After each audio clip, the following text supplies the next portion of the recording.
ക്രൂശിക്കപ്പെട്ട ക്രിസ്തുവിനെ പ്രസംഗിക്കുന്നു. ദൈവ തിരുനാമത്തിന് മഹത്വം ഉണ്ടാകട്ടെ. ദൈവത്തിന് സ്തോത്രം. ഒരു ദിവസം വിശുദ്ധന്മാരുടെ കൂട്ടം വരും, മധ്യാകാശത്തിൽ ഒരുമിച്ച് ചേരും. കർത്താവായ യേശുവിൻ രണ്ടാമത്തെ വരവിൽ അന്ന് ചേരും, അന്ന് ഏഴയും അവരോട്. ഇതൊരു ഭാഗ്യകരമായ പ്രത്യാശയാണത്. ഈ ഭൂമിയിലെ ക്ലേശങ്ങൾ തീരുന്നു, രോഗങ്ങൾ മാറുന്നു, ദുരിതങ്ങൾ തീരുന്നു, ആവലാതികൾ തീരുന്നു, അമ്പരപ്പുകൾ തീരുന്നു, വ്യത്യാസങ്ങൾ തീരുന്നു. ഇതൊന്നുമില്ലാത്ത മധ്യാകാശത്തിലെ ആ വിശുദ്ധന്മാരുടെ സമൂഹത്തിലേക്ക് നമുക്ക് ചെന്നു ചേരുവാൻ സാധിക്കുന്നു. ഒരു ദിനം വരുമേ വിശുദ്ധരിൻ കൂട്ടം ദിക്കുകളിൽ നിന്നും ചേരും, അന്ന് ഏഴയും അവരോട്. അതിനുവേണ്ടിയാണ് നാം ഒരുമിച്ച് കൂടുന്നത്. നമ്മൾ ഒരുക്കത്തിന് വേണ്ടിയാണ് നാം ഒരുമിച്ച് കൂടുന്നത്. ഒരുക്കം. കർത്താവായ യേശുവിൻ രണ്ടാമത്തെ വരവിൽ വിശുദ്ധന്മാർ പറന്നുയരുമ്പോൾ ആ കൂട്ടത്തിൽ ഞാനും ഉണ്ടായിരിക്കണമെന്നുള്ള ഏക ലക്ഷ്യത്തോടെ മാത്രമാണ് നാം ഒരുമിച്ച് കൂടുന്നത്. ദൈവത്തിന് സ്തോത്രം. അന്ന് വിശുദ്ധന്മാരുടെ മഹാസമ്മേളനത്തിൽ നമുക്ക് ഈ ഭൂമിയിൽ വെച്ച് പരിചയമില്ലാത്ത എത്രയോ വിശുദ്ധന്മാരുണ്ടായിരിക്കും. പക്ഷേ അവിടെ എല്ലാവരും ഒരുമിച്ച് ചേർന്ന് കർത്താവിനെ സ്തുതിക്കും. സഭയാകുന്ന മണവാട്ടി കർത്താവായ യേശു ക്രിസ്തുവാകുന്ന മണവാളിനോട് ചേർന്ന് അന്ന് ആ മധ്യാകാശത്തിലെ മഹാസമ്മേളനത്തിന് ശേഷം സ്വർഗത്തിലേക്ക് ഉയർന്നു പോകും. ദൈവത്തിന് സ്തോത്രം. ഈ മഹത്തായ സൗഭാഗ്യത്തിന് വേണ്ടി നാം ഓരോരുത്തരും ഒരുങ്ങിക്കൊണ്ടിരിക്കുകയാണ്. ദൈവത്തിന് സ്തോത്രം. ഞാൻ മരണത്തിൻ്റെ വക്കിൽ ഹോസ്പിറ്റലിൽ കിടന്നപ്പോൾ ഇതെല്ലാം ഞാൻ ഓർത്തു. വിശുദ്ധന്മാർ പറന്നുയരുന്ന ആ അത്ഭുതകരമായ സ്വർഗീയ സൗഭാഗ്യ അനുഭവത്തിലേക്ക് ഞാനും ചെല്ലണമല്ലോ. കർത്താവേ, എന്നെയും ഒരുക്കണമേ എന്ന് ഞാൻ പ്രാർത്ഥിച്ചുകൊണ്ട് കിടക്കുകയായിരുന്നു. നല്ല ഓർമ്മയുണ്ടായിരുന്നു, നല്ല സുബോധം ഉണ്ടായിരുന്നു. ദൈവത്തിന് സ്തോത്രം. ഈ ഭൂമിയിൽ ജീവിക്കുമ്പോൾ ക്രിസ്തു തരുന്നതായ പാപക്ഷമ അനുഭവിച്ചുള്ള സന്തോഷം, അത് നാം അനുഭവിച്ചില്ലെങ്കിൽ നഷ്ടമായിരിക്കും. പാപക്ഷമയുടെ സന്തോഷം, പാവം മോചിച്ച് കിട്ടി എന്നുള്ള സന്തോഷം, പാവം ക്ഷമിച്ച് കിട്ടി എന്നുള്ള സന്തോഷം, പാവമോചനം കിട്ടി എന്നുള്ള സന്തോഷം, എണ്ണിയാൽ തീരാത്ത പാപങ്ങൾ കർത്താവ് ക്ഷമിച്ച് തന്നു എന്നുള്ള സന്തോഷം, അത് ഈ ഭൂമി വെച്ച് നാം അനുഭവിക്കണം. ഈ ഭൂമിയിൽ ആ സ്വർഗീയ സന്തോഷത്തിൻ്റെ, പാവമോചനത്തിൻ്റെ സന്തോഷത്തിൻ്റെ മധുരം നാം അനുഭവിക്കുന്നില്ലെങ്കിൽ നാം സ്വർഗത്തിലെത്തുകയില്ല. പാവമോചനത്തിൻ്റെ സൗഖ്യം അതൊരു സന്തോഷമാണ്. പാവമോചനത്തിൻ്റെ സൗഖ്യം എന്തൊരു വലിയ റിലീസാണ്, എന്തൊരു വലിയ വിമുക്തിയാണ് പാവമോചനം എന്ന് പറയുന്നത്. വലിയൊരു വിമോചനം, എല്ലാ പാവവും പോയല്ലോ എന്നുള്ള ഒരു വലിയ സന്തോഷം. നിങ്ങൾ അനേകം പേര് ഇത് അനുഭവിച്ചിട്ടുണ്ടെന്ന് എനിക്കറിയാം. അനേകരും ഈ പാവമോചനത്തിന് സൗഭാഗ്യം അനുഭവിച്ച ആ സന്തോഷത്തിൽ മതിമറന്ന് ആത്മാവിൻ്റെ ആനന്ദ ലഹരിയിൽ ദൈവത്തെ സ്തുതിച്ച അനേകം യുവാക്കളെ കേൾക്കുന്നുണ്ട്. ഇതുവരെ ഈ അനുഭവം കിട്ടിയിട്ടില്ലാത്ത പലരും കൂടെയുണ്ട്. അനുഭവം കിട്ടിയിട്ടില്ലാത്തവർ അവർ ഇപ്പോൾ പ്രാർത്ഥിക്കണം, കർത്താവേ, അങ്ങനെ ഒരു അനുഭവം ഉണ്ടെങ്കിൽ അത് ഈ ഭൂമിയിൽ വെച്ച് എനിക്ക് സാധിപ്പിച്ചു തരാൻ നീ മനസ്സലിയണമേ എന്ന്. അങ്ങനെ ഒരു അനുഭവം ഉണ്ടെങ്കിൽ അതെനിക്ക് തരണമേ എന്ന്. ആത്മാവിൻ്റെ സന്തോഷം, പാപമോചനത്തിൻ്റെ സന്തോഷം, പാപങ്ങളെല്ലാം കഴുകി എന്നുള്ളൊരു ഉറപ്പ്.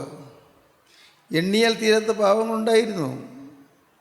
നാം ചിന്തിച്ചു നോക്കിയാൽ എന്തെല്ലാം വൈതരണികളിൽ കൂടിയാണ് നാം കടന്നു പോകുന്നത്, ഏതെല്ലാം കടമ്പകളാണ് നാം കടന്നത്,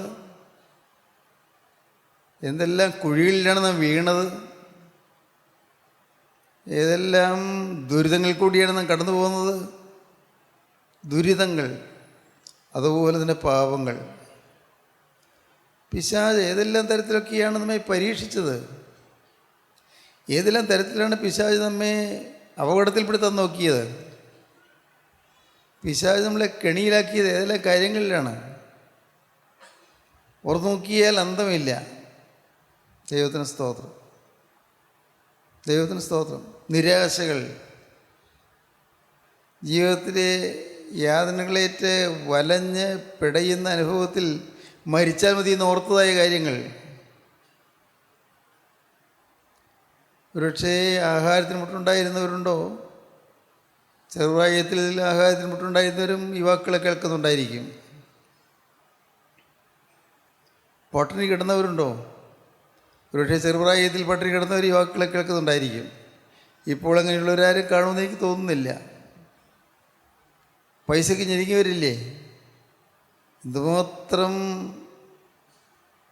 യാതനകൾ കൂടിയാണ് കടന്നു. കടത്തിൻ്റെ യാതനകൾ, കടത്തിൻ്റെ ബാധകൾ. ഓരോ കുടുംബങ്ങളിലും എന്തെല്ലാം ബന്ധനങ്ങളുണ്ടായിരുന്നു, എന്തെല്ലാം ശാപങ്ങളുണ്ടായിരുന്നത്, എന്തെല്ലാം ശാപങ്ങൾ. ജനിക്കുന്ന മക്കൾ ബുദ്ധിവൈകല്യത്തോടെ ജനിക്കുന്നു, ബുദ്ധിവൈകല്യമുള്ള കുഞ്ഞുങ്ങൾ. ജനിക്കുന്ന മക്കൾ അംഗഭംഗത്തോടെ ജനിക്കുന്നു. ജനിക്കുന്ന മക്കൾ ഒരു പ്രായമായിട്ട് എഴുന്നേൽക്കുകയോ ഇരിക്കുകയോ മിണ്ടുകയോ ചെയ്യാത്തവരായിരിക്കുന്നു. ഏതെല്ലാം ശാപങ്ങളുണ്ടായിരുന്നത്.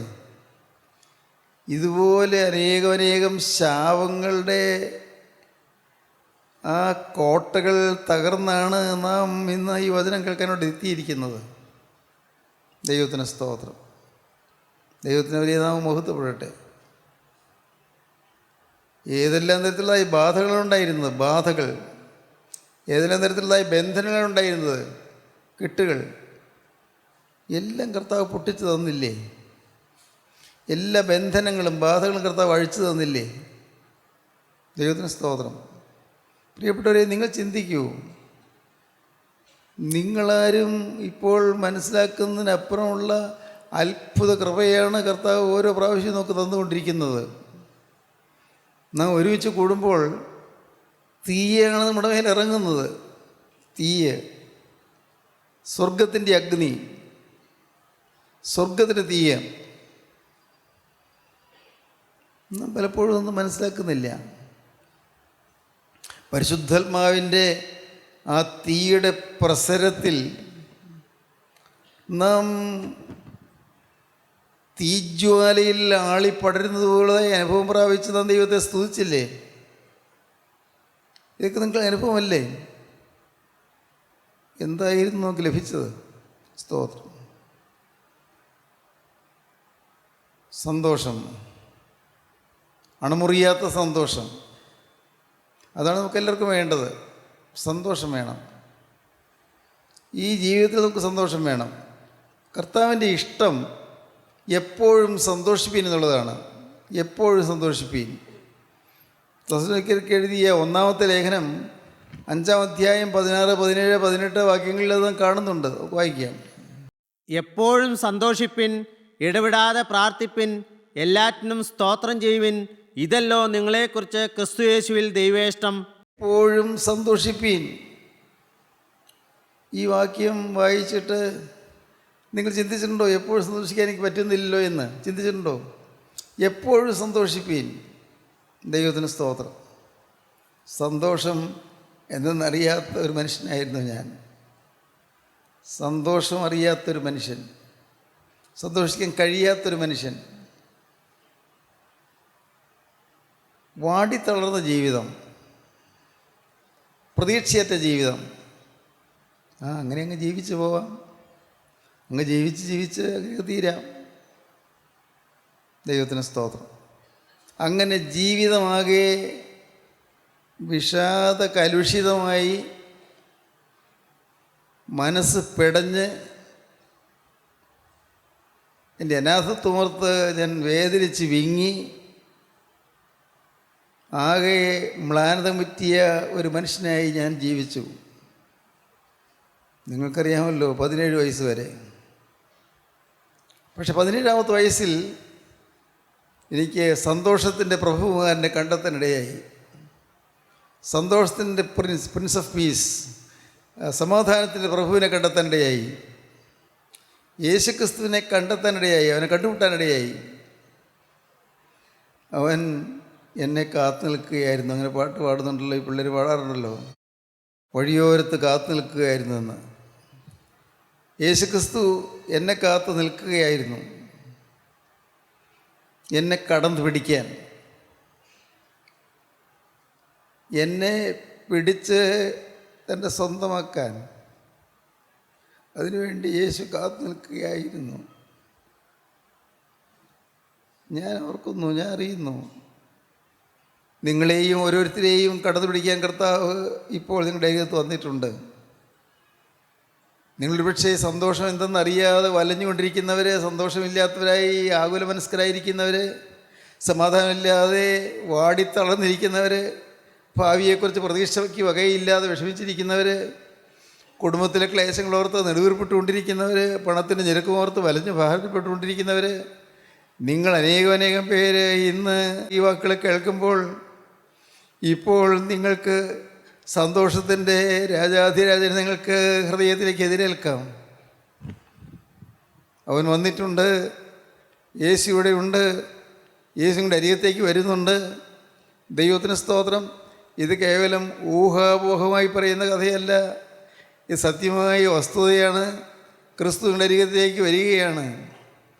നിങ്ങളുടെ സമീപത്ത് വന്ന് നിന്ന് നിങ്ങളുടെ നെറുകയിൽ തൻ്റെ കരം വെച്ച് ഹല്ലേലൂയ നിങ്ങളെ അനുഗ്രഹിപ്പാൻ അവൻ കാത്തു നിൽക്കുകയാണ്. ആ യേശുവിൻ്റെ തിരുസാന്നിധ്യം അനുഭവിച്ചുകൊണ്ട് നിങ്ങൾ കർത്താവിനോട് പറയണം, കർത്താവേ, സന്തോഷത്തിൻ്റെ സാക്ഷാത്തായ അനുഭവം നീ എനിക്ക് തരണം. എപ്പോഴും സന്തോഷിപ്പിന്ന് ഞാൻ കേൾക്കുന്നു, ഞാൻ കൂടെ കേട്ടുകൊണ്ടിരിക്കുന്നു. കർത്താവേ, ഈ സന്തോഷത്താൽ എൻ്റെ ഉള്ളത്തെ നിറയ്ക്കണമേ. എൻ്റെ ഹൃദയത്തിലുള്ളതായ ഭാരങ്ങൾ നീ മാറ്റിത്തരണമേ. എൻ്റെ ആകുലങ്ങൾ നീ നീക്കിത്തരണമേ. എൻ്റെ ആവലാധികൾക്ക് നീ ഒരു ശമനം തരണമേ. കർത്താവേ, എൻ്റെ നൈരാശ്യം നീ മാറ്റിത്തരണമേ. പ്രതീക്ഷയറ്റ് നിരാശ കൊണ്ടിരിക്കുന്ന എൻ്റെ മനസ്സിലേക്ക് കർത്താവേ, നിൻ്റെ ശാന്തിയുടെ സന്ദേശം കടന്നു വന്ന് എന്നെ നീ ഒന്ന് ഉണർത്തണമേ. ദൈവത്തിന് സ്തോത്രം. സ്നേഹിതരെ, നിങ്ങളിപ്പോൾ പ്രാർത്ഥിക്കൂ, കർത്താവിനോട് പറയൂ, കർത്താവേ, നിൻ്റെ ആ തൃക്കരം എൻ്റെ നെറ്റിയിലൊന്ന് വെക്കണമേ. സ്തോത്രം. പ്രിയപ്പെട്ടവരെ, പറഞ്ഞാൽ കർത്താവ് കേൾക്കും, കർത്താവ് ചെയ്തു തരും. നിങ്ങൾ പറഞ്ഞാൽ കർത്താവ് കേട്ട് അവൻ നിങ്ങളുടെ പ്രാർത്ഥനയ്ക്ക് മറുപടി തരും. നിങ്ങൾ വിശ്വസിക്കൂ പ്രിയപ്പെട്ടവരെ. ഞാൻ സത്യമാണ് പറയുന്നത്.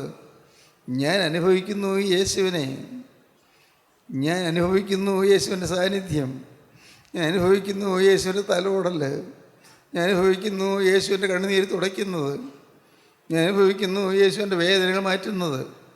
എൻ്റെ സ്നേഹിതരെ, നിങ്ങളൊരു കാര്യം ചെയ്യൂ. നിങ്ങൾ മറ്റെല്ലാം മറന്ന് ഈ നല്ലവനായ യേശുവിനെ നിങ്ങൾ വിളിച്ച്, കർത്താവേ, എന്നെയോ തൊടാ നീ പോകല്ലേ എന്ന് പറയൂ. ഇവിടെ വിഷമിച്ച് ഭാരപ്പെട്ട ഒരാളിരിക്കുന്നുണ്ട്. കർത്താവേ, എന്നെയോ തൊടാതെ പോകല്ലേ. ദൈവത്തിന് സ്തോത്രം. കർത്താവേ, മനം മടുത്ത ഒരാളിവിടെ ഇരിക്കുന്നുണ്ട്, എന്നെ തൊടാതെ പോകല്ലേ. നിരാശ കൊണ്ട് ഒരാളിവിടെ ഇരിക്കുന്നുണ്ട്, എന്നെ തൊടാതെ പോകല്ലേ. ദൈവത്തിന് സ്തോത്രം. ദൈവത്തിന് വലിയ മുഹൂർത്തപ്പെടട്ടെ. എപ്പോഴും സന്തോഷിപ്പീൻ, എപ്പോഴും സന്തോഷിക്കാം.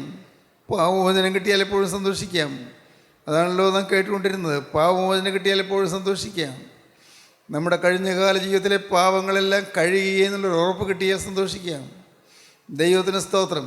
കഴിഞ്ഞകാല ജീവിതത്തിലെ കേടുകളെല്ലാം മാറി എന്നുള്ളൊരു ഉറപ്പ് കിട്ടിയാൽ സന്തോഷിക്കാം. കഴിഞ്ഞകാല ജീവിതത്തിൽ ഏതെല്ലാം പാവങ്ങൾ വന്നു, ഏതെല്ലാം അബദ്ധങ്ങൾ കുടുങ്ങി, ഏതെല്ലാം പൈശാചിക ബാധകൾക്ക് ഇരയായി തീർന്നു, ഏതെല്ലാം കുമാർഗങ്ങളിലൂടെ നടന്നു, ഏതെല്ലാം തെറ്റായ വഴികളിലൂടെ നടന്നു.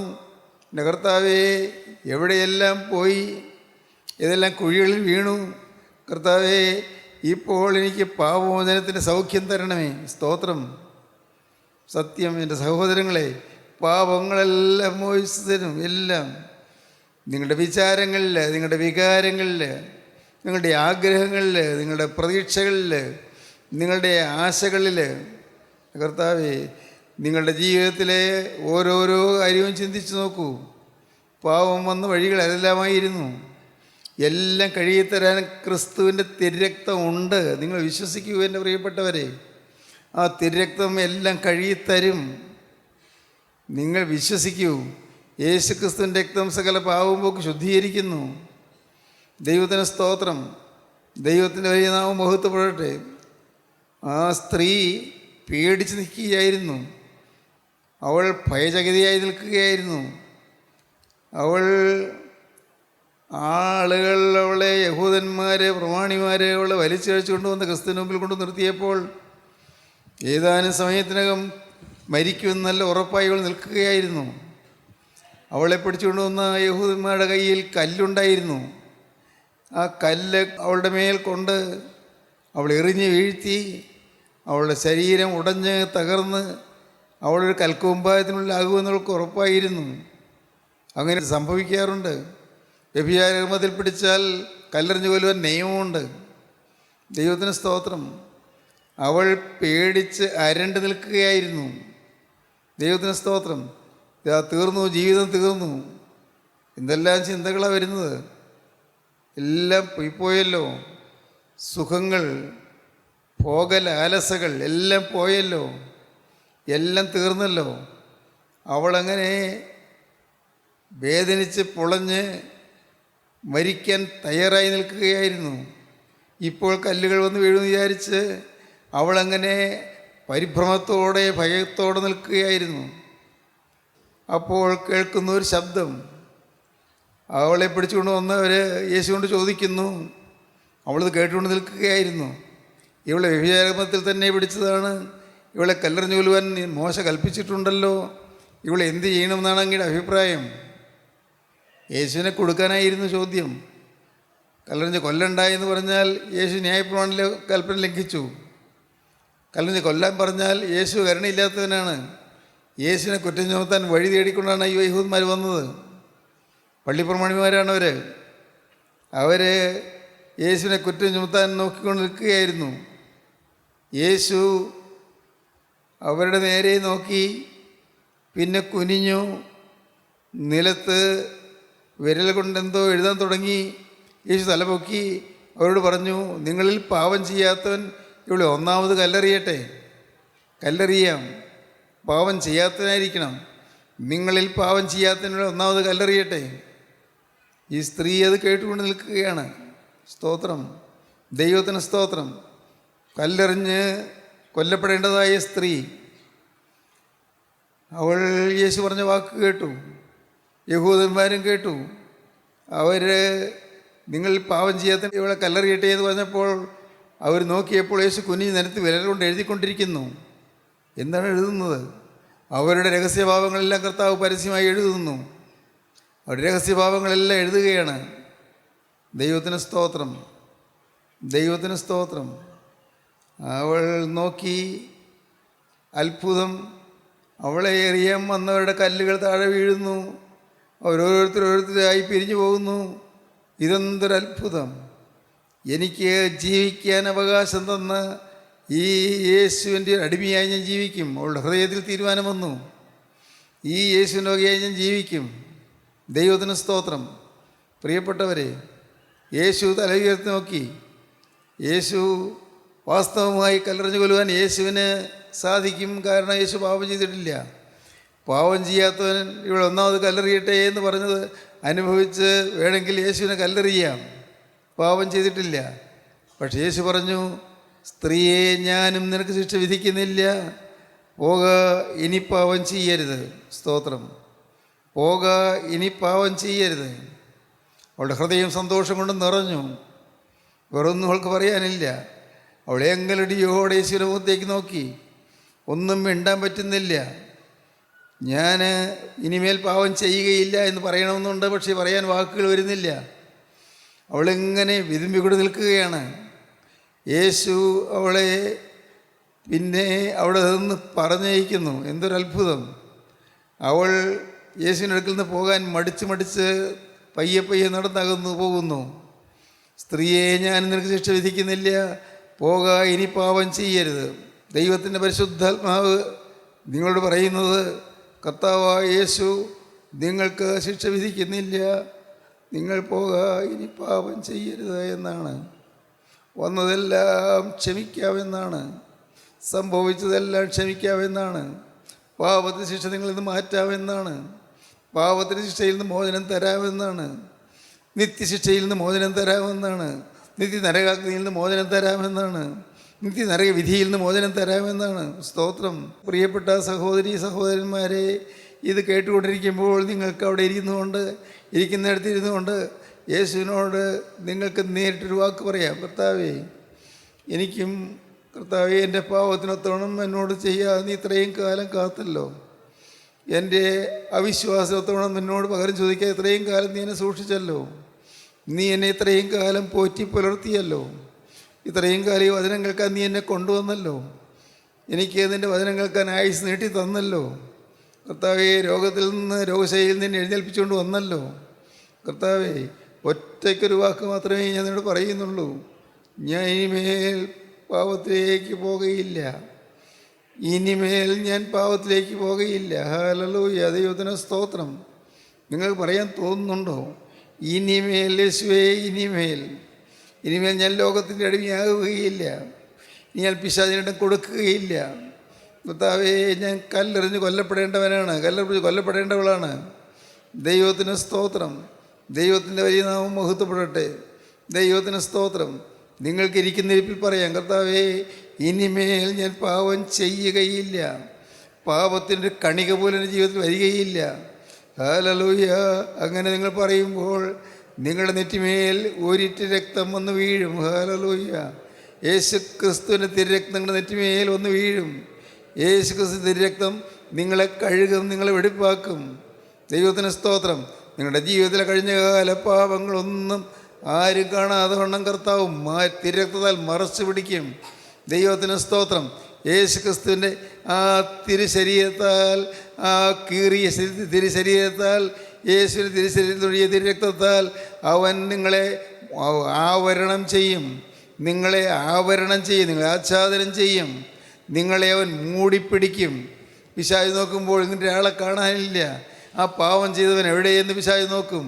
പിശാച് നോക്കുമ്പോൾ ആ പാവം ചെയ്തവൾ എവിടെയെന്ന് നോക്കും, കാണുന്നില്ല. കാരണം ആ പാവം ചെയ്ത വ്യക്തി, സ്നേഹിത, നീയാണ്. നിന്നെ കർത്താവ് തിരുരക്തത്താൽ മറച്ചു പിടിച്ചിരിക്കുന്നു, തിരുരക്തത്താൽ നിന്നെ പൊതിഞ്ഞിരിക്കുന്നു. നിനക്ക് വിശ്വസിക്കാം. സ്തോത്രം. നിങ്ങൾക്ക് ക്രിസ്തുവിനോടൊരു വാക്ക് പറയാം, കർത്താവേ, എനിക്ക് ന്യായം പറയാൻ ഒന്നുമില്ല, ഞാൻ പാപിയായ മനുഷ്യൻ. എന്നാൽ നീ എനിക്ക് സൗജന്യമായി പാപമോചനം തരുന്നു, ഞാൻ വിശ്വസിക്കുന്നു. കഴിഞ്ഞകാല പാപങ്ങളെല്ലാം മോചിച്ച് തരുന്നു, ഞാൻ വിശ്വസിക്കുന്നു. എൻ്റെ ആളത്വം എന്നേക്കുമായി ദേഹവും ദേഹിയും ആത്മാവും ഞാനിതാ ക്രൂശിൻ്റെ ചുവട്ടിലേക്ക് സമർപ്പിക്കുന്നു. എനിക്ക് വേണ്ടി രക്തം ചിന്തിയ എൻ്റെ യേശുവേ, എന്നെ നീ കഴുകി വെടിപ്പാക്കണമേ. പ്രാർത്ഥിക്കുമോ നിങ്ങൾ? ദൈവകരങ്ങളിലേക്ക് ഏൽപ്പിക്കുമോ നിങ്ങൾ? പാവമോചനം പ്രാപിക്കുമോ നിങ്ങൾ? സന്തോഷം അനുഭവിക്കുമോ നിങ്ങൾ? ആത്മാവിൻ്റെ സന്തോഷത്തിൽ ദൈവത്തെ സ്തുതിക്കുമോ നിങ്ങൾ? Hallelujah, hallelujah, hallelujah, hallelujah, hallelujah, hallelujah, hallelujah, hallelujah, hallelujah. സ്തോത്രം.